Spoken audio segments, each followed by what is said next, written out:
Good morning, everyone. I am going to get us started because, as always, I have a lot of slides. And welcome to part 6 of a 10-part series on learning math and context. And I'm super excited to have you here today. My name is Sara Werf, and I am the MDE Academic Standards Specialist in Mathematics. And I'm joined by my friend, Who knows how to unmute here? Hi, I'm Brittany. I'm the social studies specialist on the same team as Sarah. and we're super excited to be here today, and I'll explain why I'm my social studies peer here today. But this is the sixth webinar in a 10-part series, and it's on financial literacy. It's the third of the 5 contexts that are in the new 2022 math standards. Everything that I'm sharing in this series is found in the link that's in the chat. If you're watching the recording of this, check out the description. You'll find the links there. I'll share this at the end. It's also where you'll find the recordings from this webinar series, as long as tons and tons of resources. And today I'll share a bunch of resources for this one. Again, this is part of Dimension 2, the new 2022 Minnesota Math Standards that are going to be fully implemented in the 27-28 school year. Include 2 dimensions that overlay all the benchmarks in our standards, and one of them is benchmark context. So we've been talking about what it means to learn math and context. And when we were writing the standards, one of the things that we realized is that literacy, our financial literacy, was really important to the public, was really important to the people that wrote our standards, the committee. And so one of the things that showed up in the front matter to our standards in the community college and career readiness statement is that it was really important for Minnesota educators and schools to empower K-12 Minnesota students to make informed financial decisions now and into the future. And it also talked about when you combine this with the Minnesota K-12 social studies standards, it says social studies in our math standards, so we want to pay attention to them. It addresses the key components of financial literacy: earn, spend, save, invest, borrow, and protect. And so we're going to talk about what that means. I'm going to start with a couple of stories, and I'm going to turn over to my colleague Brittany to share a little bit about how this is connected to not only social studies, but personal finance, and we'll explain what that means. And then I'll come back and share a ton of resources with you, and we'll be done bright and early this morning. So 2 stories. One is about me and one is about my nephews. Let's start with me. When I was about 6 or 7 years old, my parents, I was the oldest child, they gave me 3 piggy banks. So in my room, I literally had 3 piggy banks. These are not them. I just found a random piggy bank online. And my first allowance when I was a young kid in the early 70s was 10 cents a week. And you would think that my parents gave me a dime every week. No, no, no, no, no. Every week, my dad, the accountant, would give me a nickel and 5 pennies. Why did my dad give me a nickel and 5 pennies? Well, remember, I had 3 banks, and I had to split that money between 3 banks. It was hard to divide a dime up, so he did the work for me.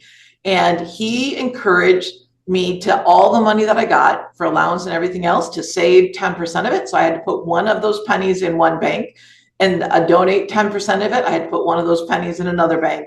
And then 80% I got to spend any way that I wanted. And so every week I would put that money in my banks, and the next week I'd get another 10 cents and I'd put that in my banks, and I'd either spend it or save it or donate it. And I was having to make decisions about where I would donate it. And we'd had conversations about what we would eventually do with the savings and do that. Little did my dad know that years later there'd be new standards that he was in when I was as early as age 6 and 7, starting to prepare me for 6th grade benchmarks that are in our new standards that talk about how we make decisions and use percentages to make decisions about financial things. And you'll notice if I circled the dollar sign in one of those benchmarks, 6362, that we have symbols at the end of our benchmarks that say, hey, this is a great benchmark to use financial literacy as a context for the teaching of this benchmark. But then there's benchmarks like 63511 where there's not a dollar sign there, but we can add financial literacy even if it doesn't show up in our benchmarks.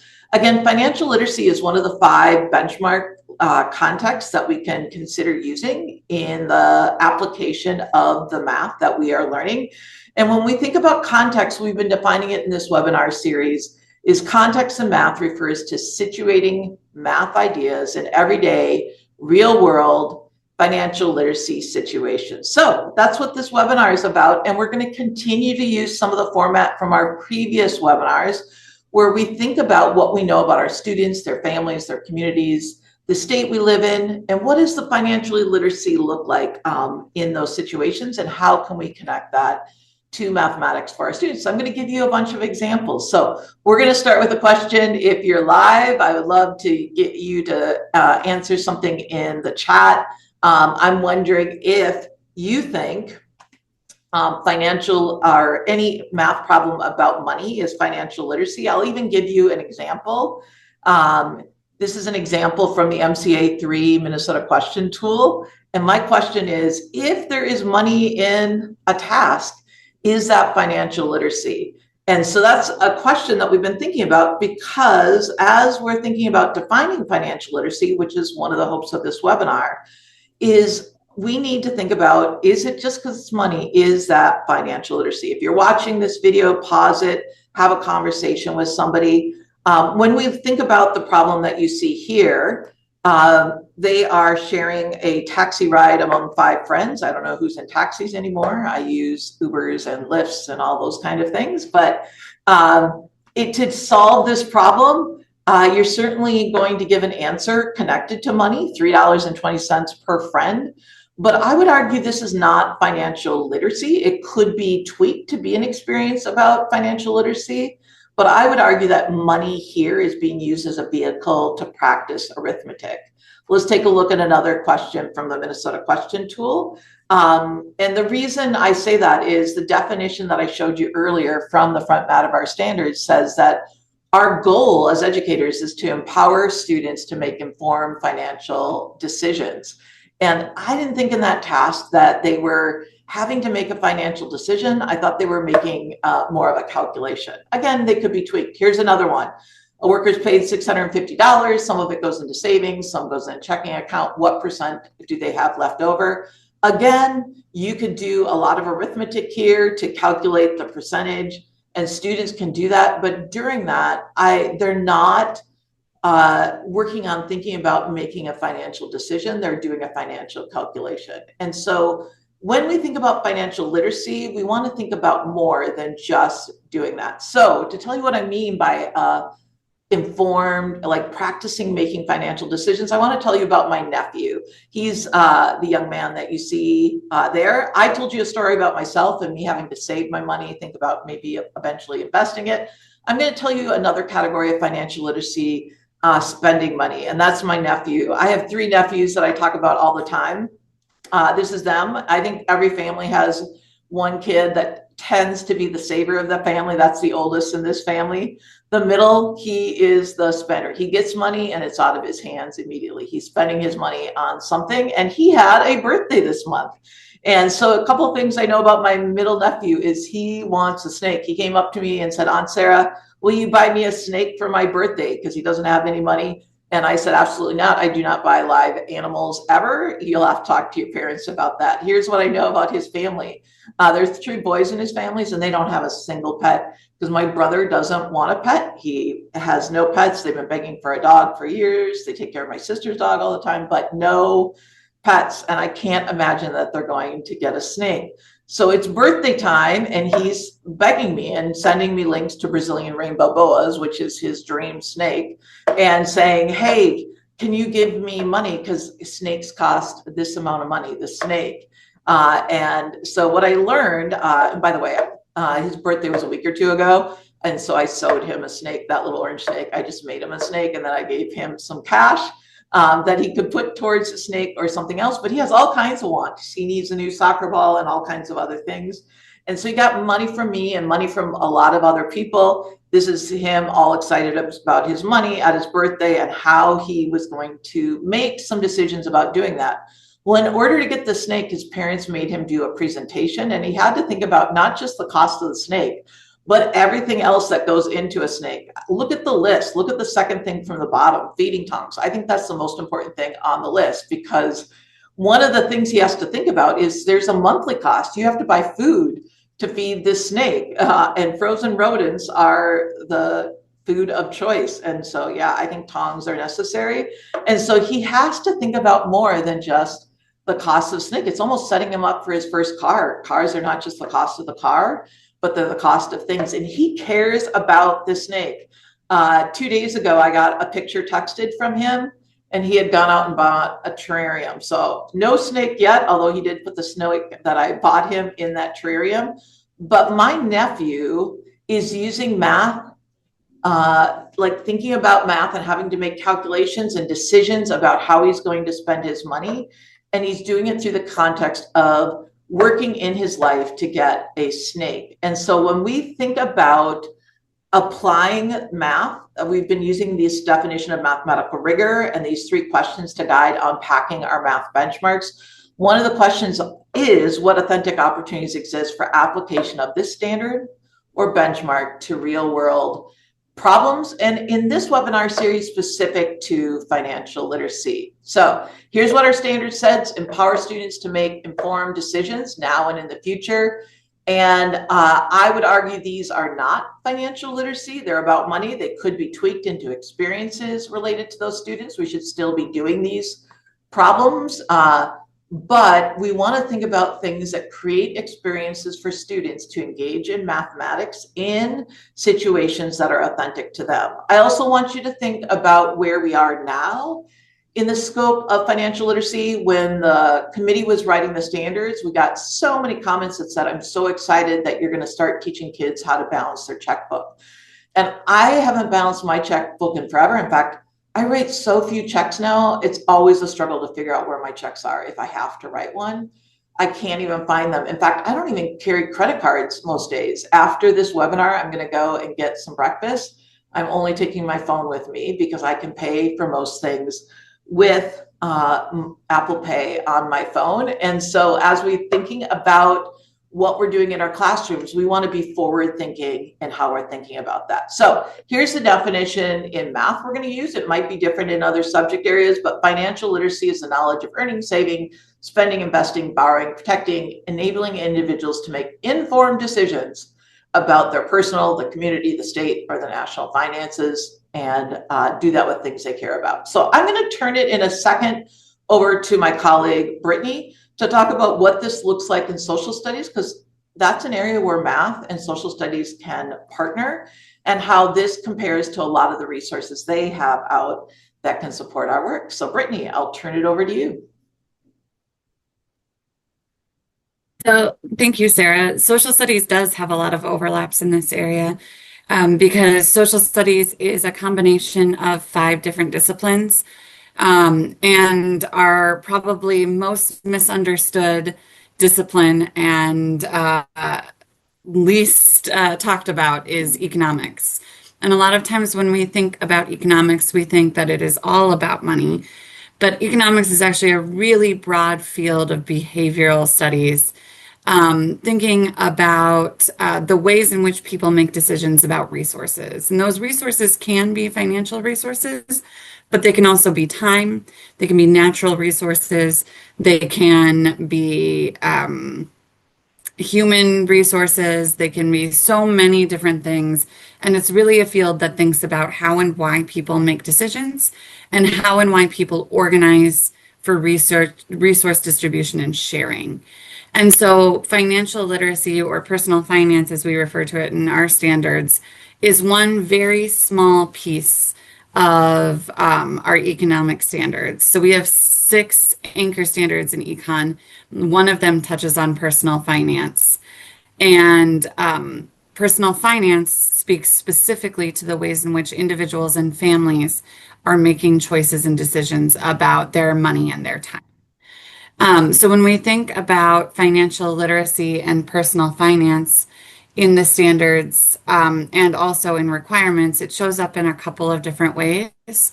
You have the context in math, you have the anchor standard in social studies that goes from kindergarten through 12th grade, just like your context does in math. But then there's also, slightly confusingly, a separate requirement for high school students to take a course for credit in personal finance.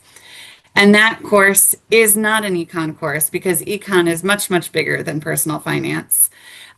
This is a very narrow course that is meant to help students make informed decisions about how they use their resources in alignment with their values. And that's one of the really essential things as we think about what personal finance education is. Our students experience and interact with a lot of personal finance education on the internet accidentally, and sometimes on purpose, especially when you get into middle and high school, but a lot of it is accidental. And a lot of it is really bad because it's very prescriptive. It says, if you follow these 5 easy steps, you're going to be wildly wealthy and super successful. And what we actually want for our students is for them to think really carefully about what they value and what they want in the world, the kind of life they want to live, and to have the tools they need to make their own decisions. So it's not about 5 easy steps. It's about getting better at decision making. And so the more contexts and the more spaces that we can expose students to using data, to using decision making processes that are informed, thoughtful, and that slow them down, the better set up they're going to be financially literate as they move towards adulthood. One of the really important things that we talk about when we talk about personal finance education is that we're focusing on all of our students' experiences, their cultures, their values, and their goals. And so it's not about telling them how we manage money or how we think they should manage money. It's about helping them think about money in their own context. A really good example of that is a lot of my students at the last school I taught at, which was in a suburb of St. Paul, were thinking about buying cars. And that was a financial possibility for them. They could buy a car. And once that car was purchased, maybe it was by a parent, maybe it was given to them from someone, some aunt had an old junker and they gave it to them. Those students were often then responsible for the maintenance costs of the car, the insurance, the gas, all of those things. And so thinking about insurance, thinking about what a gallon of gas costs and how much it costs to get from one place to another and how often they're using it was a very relevant thing for those students. On the other hand, I started my teaching career in the Navy Yard in Brooklyn, and the idea of a car and car insurance was so abstract to my students. Many of them will live their whole lives and never get behind the wheel of a car, not because they couldn't, but because there is literally no need.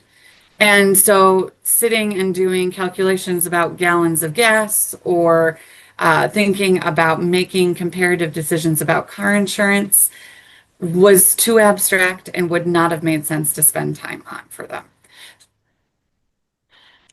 So we have this guidance document that Sara has pulled some of these things from for that personal finance course.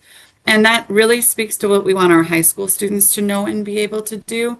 But even if you're not in a high school setting, it offers a good framework for making decisions about how we decide what is personal finance and how we decide what to focus on and how we select materials for personal finance.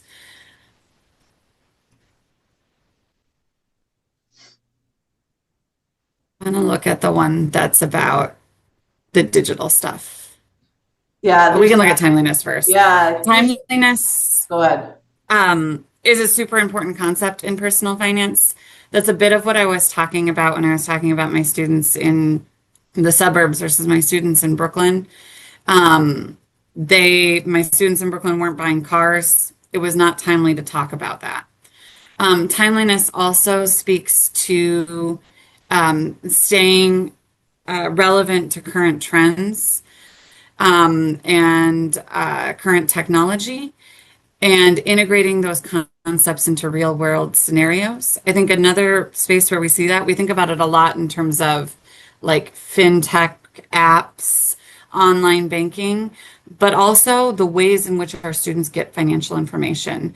We had a really great finance lesson with my middle school students a few years ago because one of them brought really one of the most bizarre internet things I've ever seen. It was ice influencers. I don't know if anyone else has ever seen an ice influencer, but it had a minute. They take silicone molds and they make aesthetic ice out of all sorts of different liquids. And then they put it in their like cute Stanley cups. And I taught all girls. And so the ice influencers were very cool for a hot minute. And we sat back and did the calculation of what the woman in one of the videos must have spent on all of that and had a really good conversation about how they're acting like this is a normal thing to do and people live their lives like this. But actually, this was her job. And she had spent, I can't remember, it was an obscene amount. It was like literally thousands of dollars in this one TikTok video. So thinking about how they're getting messaged to, even in silly, goofy ways that they wouldn't naturally think of as a financial thing, but create financial pressures for them. So when we're thinking about materials, we want to think about that.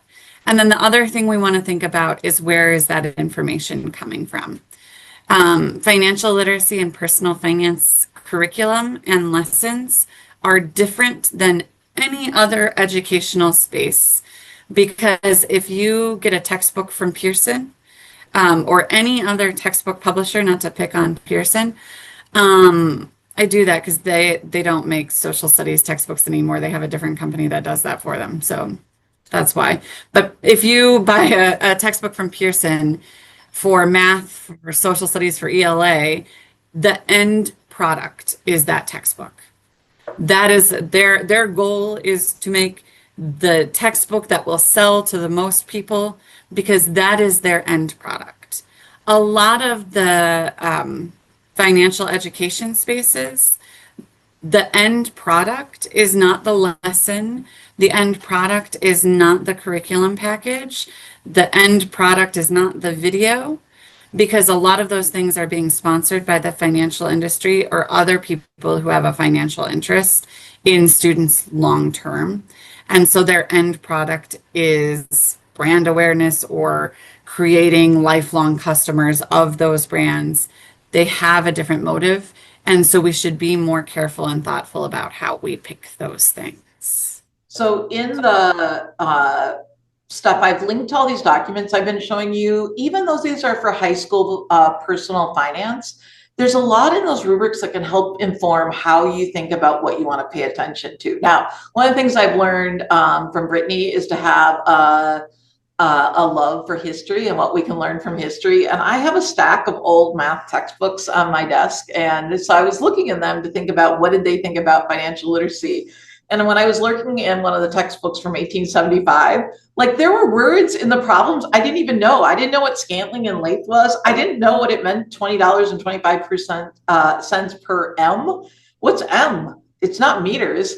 And so I had to like Google these things and figure it out. And as we're thinking about things, there's things in the past that are kind of interesting and I might use with students, like in 1863, how much money did the mint in Philadelphia print? It's giving me data on that, and I could do a calculation in the scope of money. But there's other things in the books, like this is one from 1928 that I'm going to ignore. I'm not going to talk about how to write an old school check and fill that out. Checks don't look like that anymore. Even if we are using checks, I'm going to think about that differently. But even MCTM has put out articles about financial literacy in the past. This is one from 1958. And a lot of the things in that first paragraph from this article still hold true today, that students need to understand about financial planning and credit and savings and Social Security. But to students, a lot of Social Security stuff is so far off that they don't even want to think about those things. And so as we're thinking about financial literacy, we want to give them experience to make informed decisions. So really quickly, I'm going to give you a ton of ideas of what this might look like.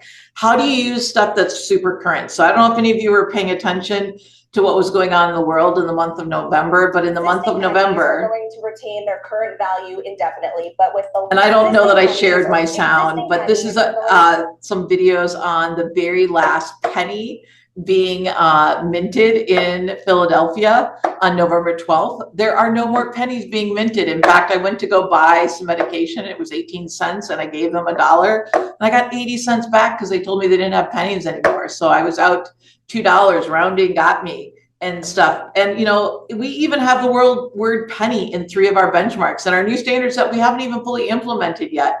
So pennies are going to be around through the length of these standards. I'm not worried about that. We're just not going to be minting anymore.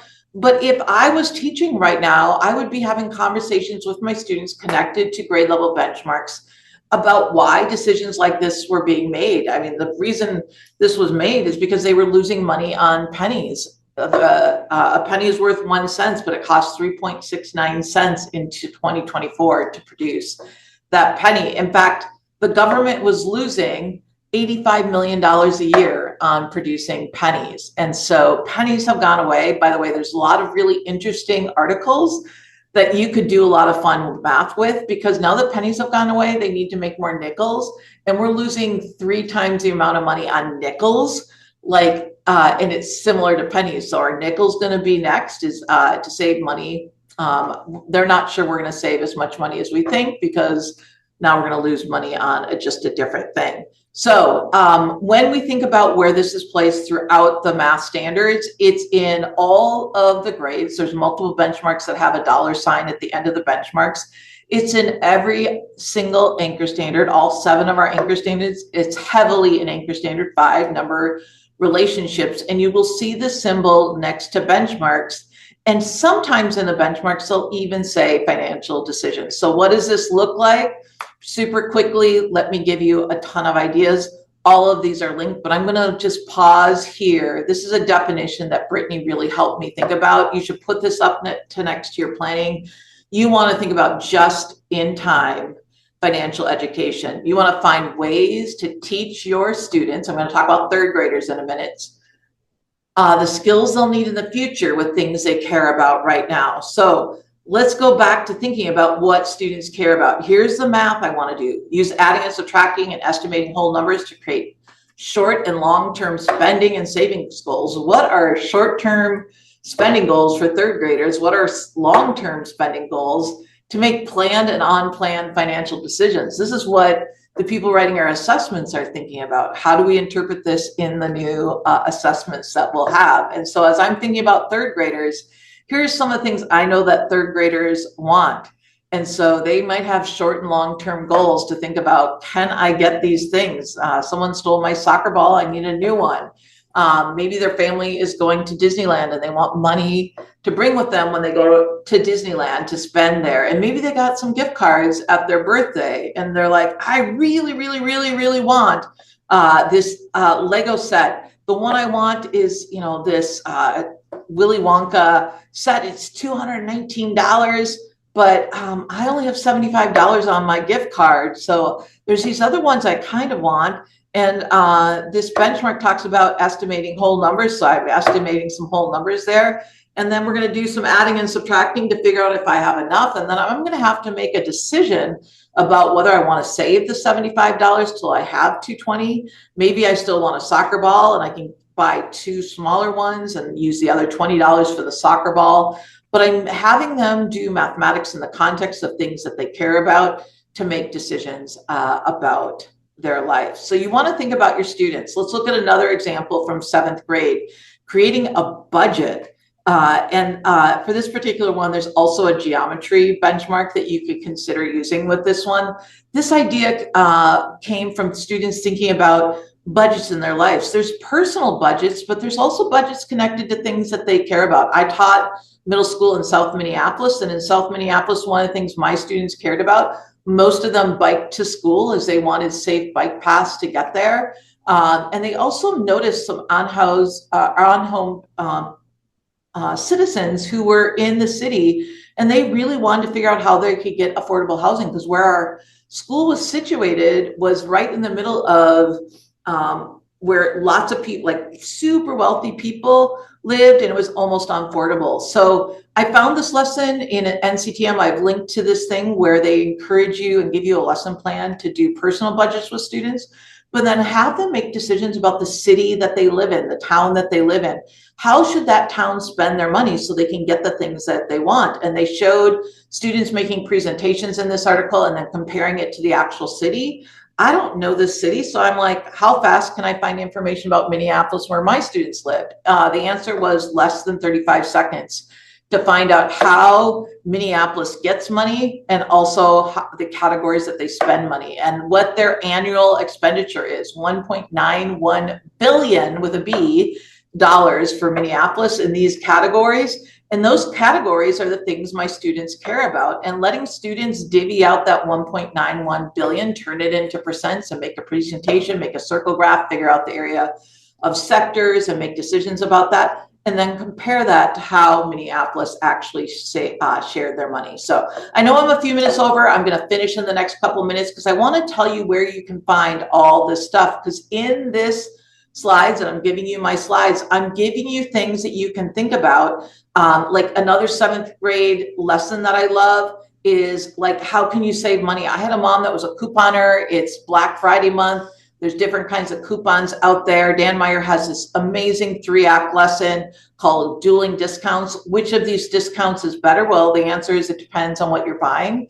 Depending on which coupon you use, it's going to be better. And you could even use that same lesson I did when I was teaching high school, when we were learning about composition of functions, because each of those discounts, this is one from Kohl's and their Black Friday sales, is and you can use both of those, and does it matter which one they put into the system first? And the answer is yes. F of G of X versus G of F of X are different functions, and you can do it with just a using an application of that with money, and then turn that into the notation using function notation and compositions of functions. I also loved, and when thinking about high school, thinking about my students wanting to go to college, it's probably one of the best projects we ever did. We let them choose which college they wanted to go to. Sometimes it was in-state, out-of-state.